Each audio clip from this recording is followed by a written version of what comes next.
Welcome to our first grade reading corner, Ridge Crest. Hi! Today we are going to read Chapter 5, Adventure in the Night.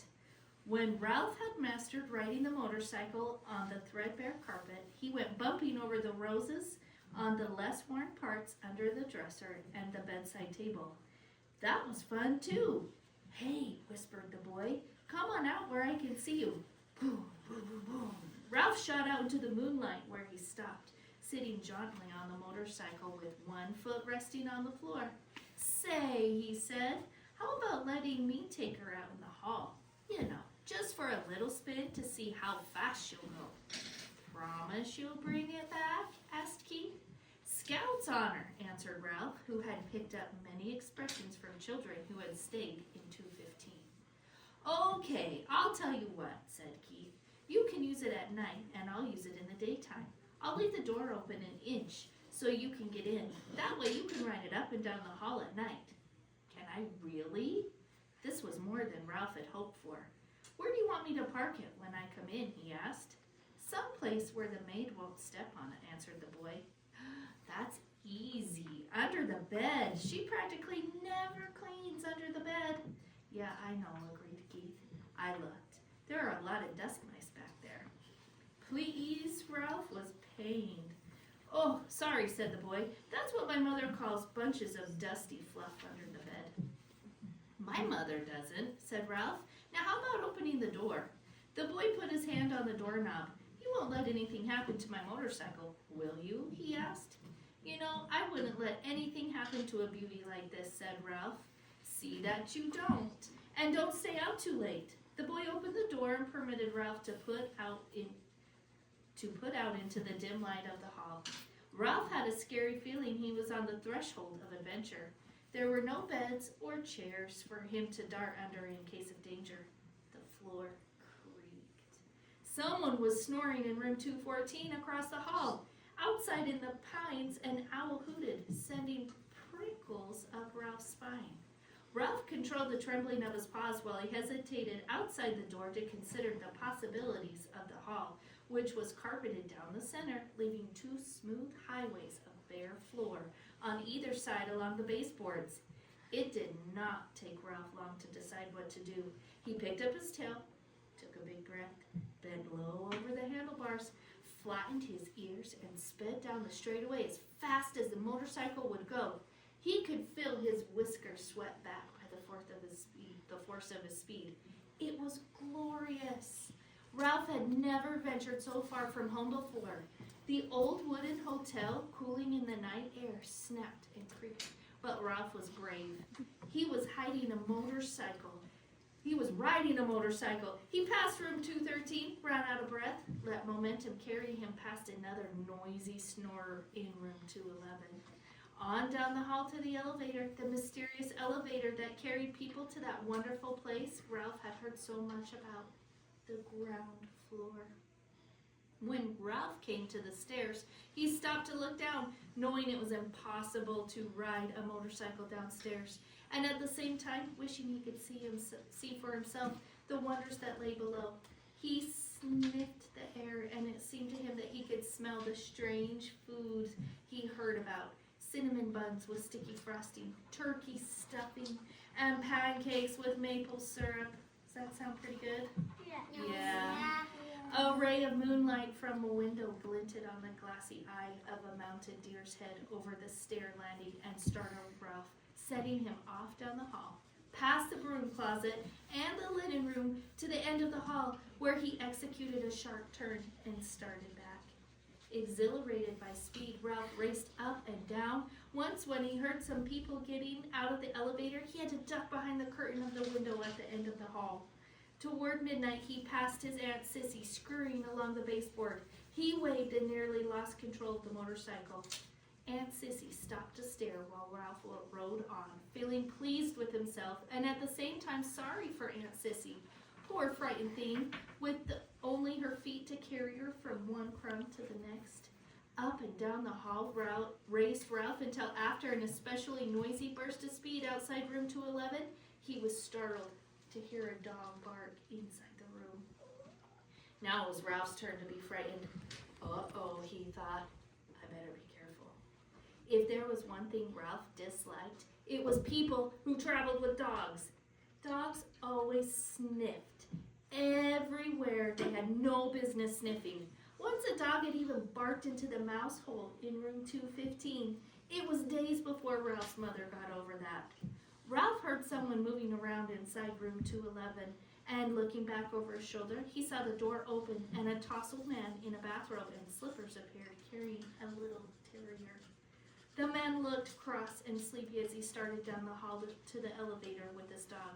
He was walking straight toward Ralph. Boom, boom, boom, boom. Realizing he was taking a chance, Ralph speeded up the motorcycle. If he turned and headed back to room 215, he would have to pass the man. It was better to continue toward the elevator and hope he could find a place to hide. He raced down the hall. Is he going to make it? Yes. I don't know. Yeah, I think Here we go. The wild barks of the little dog told Ralph that he had been seen by the dog, if not by the man. Oh, shut up, muttered the man to his dog. I'm going to walk you. You don't have to wake up the whole hotel. Ralph reached the elevator where he drove around behind the ashtray on a stand beside the door. He stopped and waited, tense and frightened. Outside, an owl hooted, was silent, and then hooted again. A sudden breeze rattled windows and banged a door. Ralph's teeth began to chatter. Can your teeth chatter no. if you're scared? No. Oh. The dog whimpered, but the man walked straight past Ralph, pushed a button, and in a moment, he stepped into the elevator. Phew, thought Ralph when the elevator door had closed on the sleepy man and his noisy dog. Maybe he had better lie low for a while. In a few minutes, the elevator returned to the second floor. As the man stepped out, the little dog looked over his shoulder and spied Ralph parked behind the ashtray stand. Because the dog was a captive and he was free, Ralph could not resist sticking out his tongue and wagging his paws in his ears. A gesture he had learned from children in room 215 and one he knew was sure to arouse anger. He was trying to make that dog mad. Let me at him, barked the little terrier. Cut it out, grumbled the man, fumbling for the doorknob of room 211, while Ralph, a daredevil now, rode in a giddy circle around the ashtray stand. He had a feeling of cockiness he had never known before. Who said mice were timid? Ha ha ha. When the morning song of birds in the pines grew louder than the snores of the guests, and dawn slipped through the window at the end of the hall, Ralph knew it was time to return to room 215. There he was shocked to discover the door was shut. Only then did he recall the draft in the night and the slam of a door. He got off the motorcycle and pounded on the door with his fist. But what sleeping boy could hear a mouse beating on a door? Ralph knew from experience that he could flatten himself out and crawl under the door of room 215, but there was no way he could get the motorcycle through the crack, not even by laying it on his side and pushing. The handlebars were too wide. Ralph dismounted from the motorcycle, sat down, and leaned back against the baseboard, prepared to guard the motorcycle until Keith awoke and discovered the door blown shut. He was tired after a night of such great excitement and full of dreams. Now that he had seen the hall, he could no longer be satisfied with room 215. It was not enough. He longed to see the rest of the world, the dining room and the kitchen and the storeroom and the garbage cans out back. He wanted to see the game room where he had been told grown-up people played games with cards and balls and paddles. He wanted to go outdoors and braid the owls to hunt for seeds. Ralph, a growing mouse who needed his rest, dozed off against the baseboard beside the motorcycle. After all the experiences of this night, he would never be the same mouse again. And the next thing Ralph knew, Matt, the bellboy, was standing over him. Aren't you out pretty late? Matt asked, causing Ralph to jump to his feet even though he was not entirely awake. You should have been in bed a long time ago, but I suppose you were out till all hours speeding on that motorcycle. Ralph had seen Matt many times, but this was the first time the old man had spoken to him. He was astonished to discover they spoke the same language. Even so, Ralph stood in front of the motorcycle. Anyone who tried to take it away from him would have to fight Ralph first. Nice little machine you got there, remarked Matt. Kind of wish I was young enough to ride one myself. Must be fun speeding along, making all that noise. Ralph realized that Matt was a friend.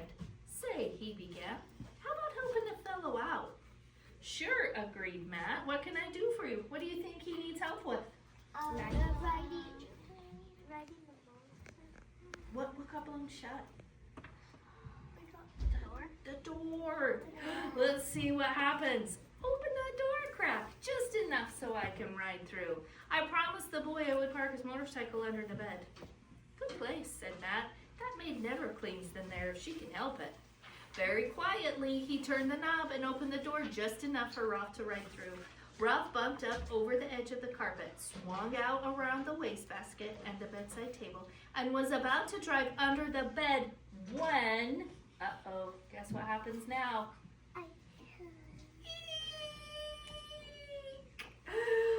Who do you think found him? Uh-oh, I lost my place. Eek! Screamed the boy's mother, who was standing in the doorway between 2:15 and 2:16 in her bathrobe with her hair in curlers. Oh no! That's like a grandma.